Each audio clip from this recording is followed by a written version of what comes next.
तो super soft super easy ये chocolate मलाई केक की रेसिपी आपके साथ शेयर करने जा रही हूँ दोस्तों। बिना तामझाम के बन के तैयार हो जाइए।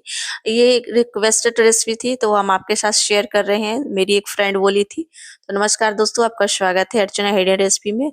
तो सबसे पहले 1/4 कप हम रिफाइंड ऑयल लिए हैं और 1/4 कप ही हम दही थी। घर की जमी हुई दही है, आप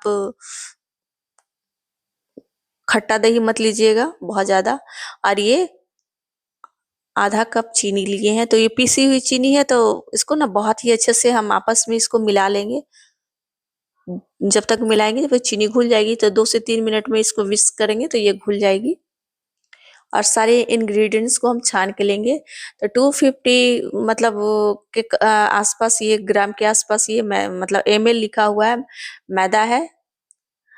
और 1 TSP बेकिंग पाउडर और 1/2 TSP बेकिंग सोडा। ये 3 खाने का चम्मच ना हम चॉकलेट पाउडर लेंगे। तो ये विकफील्ड का है, तो बहुत ही अच्छा रिजल्ट है इसका। और बहुत अच्छा टेस्ट आता है, या बहुत कम बजट में आती है। 1 चुटकी नमक। तो कोई भी बना सकता है जिसको मतलब शौक है केक बनाने का। वो केक का इतना तामझाम देख के वो बना नहीं पाते हैं, तो इस तरह से ना आप बना सकते हैं। तो हम केक का क्लास 2012 में मतलब लिए थे। उस समय से मेरे पास केक बनाने का सारा सामान है, बट मैं बनाती नहीं हूँ। 2 से 3 चम्मच मतलब रिक्वायरमेंट के अनुसार दूध डालेंगे। ये रूम टेम्परेचर का ही दूध है। तो मैं सोचती हूँ कि अब केक का रेसिपी आपके साथ शेयर किया करूंगी। ये बहुत इजी, और देखिए ये रिबन कंसिस्टेंसी का बनना चालू हो गया है। ये बिना ओवन मतलब बनेगी, ये तवा पे, कढ़ाई में, कुकर में, सॉस पैन में, किसी चीज में आप बना सकते हैं दोस्तों। देखिए अब विदाउट बटर पेपर ही मैं आपको बताना सिखा रही हूँ। किसी तरह का ऑयल लगा ले, मैं बटर लगा दी हूँ। इसमें 2 चम्मच के आसपास मैदा को इस तरह से डस्ट कर लेंगे। बहुत के बाद पास बटर पेपर भी नहीं होता है, तो ये ईद स्पेशल हम बता रहे हैं। और 1 टीस्पून ही हम वेनिला एसेंस डालेंगे। चॉकलेट फ्लेवर में वेनिला की कोई जरूरत नहीं होता, बट आप डाल देंगे तो इसका टेस्ट और भी हाई हो जाएगा। देखिए इसका कलर और टेक्सचर कितना अच्छा मतलब देखने से लग रहा है। अब बहुत ज्यादा नहीं भरेंगे क्योंकि ये बड़ा कंटेनर है। अगर आपके पास फैंसी कंटेनर है तो उसमें डाल के ही इसको बेक करें। क्योंकि उसी में बेक कीजिए, उसी में सर्व कीजिए, बहुत आसान हो जाएगा। कीजिए, ये चॉकलेट मलाई केक है। तो आगे की रेसिपी आप स्किप किए बिना देखे तो ही समझ पाइएगा। और ये तो पहले से प्री हीट थी, तो प्री हीट मैं बता रही हूँ कि इस जार में ना 3-4 जार मतलब बनाई थी इस चॉकलेट केक, बहुत सबको अच्छा लगा। तो इस तरह से मैं बड़ा सा केक आपके लिए बनाई हूँ।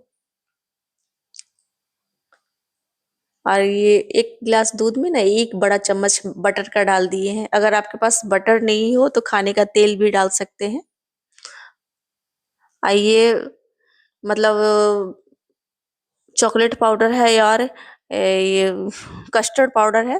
तो इसमें भी हम ना दूध घोल लेंगे। तो 2 चम्मच के आसपास कस्टर्ड पाउडर है और 1.5 चम्मच के आसपास चॉकलेट पाउडर है। इस तरह से इसको घोल लेंगे। तो मतलब नॉर्मल पानी से ही घोलेंगे, नहीं तो ये मतलब दूध से घोलेंगे नहीं तो घुलेगा नहीं। तो कस्टर्ड को पहले पका लेंगे, क्योंकि कस्टर्ड पहले पकेगी तो चॉकलेट को डालेंगे। नहीं तो इसका स्वाद खराब हो जाएगा। कस्टर्ड को पकना बहुत जरूरी है। चॉकलेट डालने के बाद बहुत देर तक पकाने की जरूरत नहीं होती है। इस तरह से, क्योंकि ये अभी ठंडा होगा ना तो ये और ठीक हो जाएगा, तो थोड़ा इसको पतला ही रखेंगे। और अभी 30 मिनट हो गया है, तो केक को एक बार हम खोल के देखेंगे। अभी थोड़ा बाकी है। कितना पफ हुआ है, बहुत ज्यादा फूला है। इस तरह से ना इसको फ्रिज में रख दे रहे हैं, ठंडा हो जाएगा। और कुछ ड्राई फ्रूट्स है, तो इसमें पिस्ता है, बादाम है, काजू है, किशमिश है, अखरोट है। जो भी पिस्ता आपके घर में अवेलेबल हो वो डालें।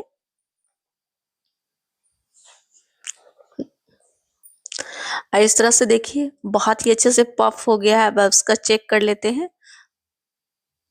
तो ये पतला वाला चाकू भी बहुत अच्छे से क्लीन निकला है। और इसी कढ़ाई में ना ढक के ना 10 मिनट के लिए अभी रहने देंगे। अभी कढ़ाई हीट है, तो गैस बंद कर दिए, उसी में रहने दिए थे। और इसको उतार के ना और ढक के रख दिए थे ताकि केक ना सूखने लगती है। तो इसको ढापना है, किसी कपड़े से ढापना बहुत जरूरी है।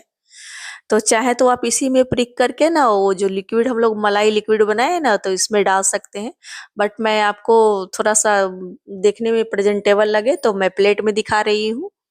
आप इसी तरह से मतलब करें। अब बहुत ही अच्छे से देखिए पफ हुआ है, इसकी खुशबू बहुत शानदार आ रही है दोस्तों। ये करीब हाफ के जी से ऊपर का केक बन के तैयार हुआ है। इस केक से ना 10 से 12 लोग आराम से खा लेंगे, बड़ा बाइट खाएंगे। इस तरह से प्रिक कर देंगे। अब प्रिक करके ना ये सारे लिक्विड को, अगर आपकी गाढ़ी हो जा रही है तो 2 चमचा दूध डाल के इसको अच्छे से चर्न कर ले।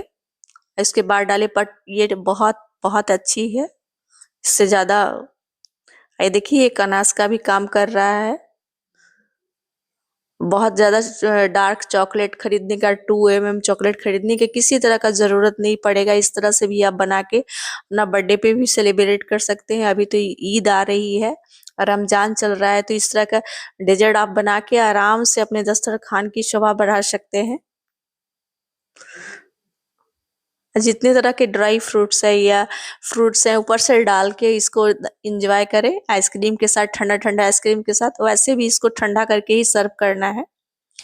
तो अभी कुछ ये सूखा मतलब डाल रहे हैं, ये भी फ्रूट्स ही। अब काट के सर्व करते हैं।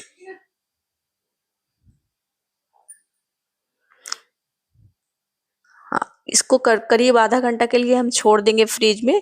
ये जितना मतलब एब्जॉर्ब कर लेगी, अभी हम लोग जो डाले हैं ना सारा एब्जॉर्ब कर लेगी लिक्विड। तो इसको खाने में बहुत मजा आएगा। थोड़ा ढीला लगता है ये, देखिए गला में ना केक खाने के बाद अटकेगी नहीं, बहुत बहुत ज्यादा मॉइस्ट, बहुत ही टेस्टी। तो थैंक यू फॉर वाचिंग दोस्तों, एक बार जरूर ट्राई कीजिए इस रमजान में, इस ईद में बहुत अच्छा लगेगा। थैंक यू सो मच, मिलते हैं नेक्स्ट